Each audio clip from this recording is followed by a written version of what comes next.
नमस्कार. आता ढवळेकर हा खूपच चिडलेला असतो. तो समजत असतो की आता आपण कोणाचंच काही वाकडं करू शकत नाही.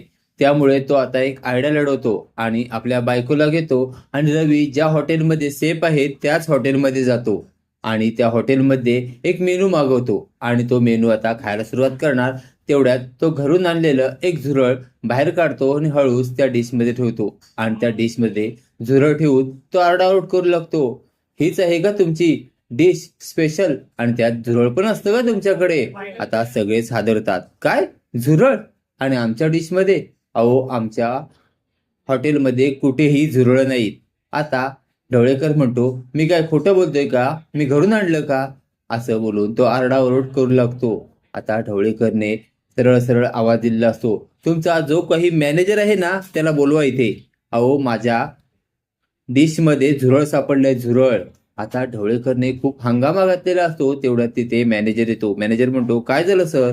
त्यानंतर ढवळेकर म्हणतो, तुम्हाला दिसतंय का? अहो, मी मेन्यू म्हणून ही जी डिश मागवली, ही डिश ही बघताय ना तुम्ही, ह्यातलं मी काही एक खाल्लेलं नाही. खायला सुरुवात करणार तेवढ्यात बघतोय आतमध्ये झुरळ आहे, झुरळ.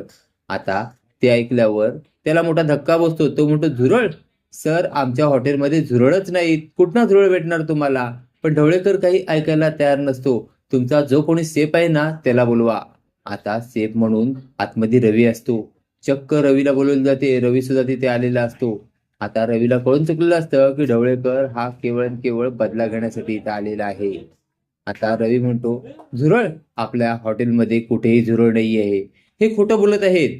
आता एक काम करा, पटकन आपला सीसीटीव्ही ऑन करा आणि ह्यांना आलेली डिश कशी आले आणि त्या डिशमध्ये कोणी झुरळ मिक्स केलंय ते चेक करा. असं बोलताच ढवळेकरला घाम सुटतो.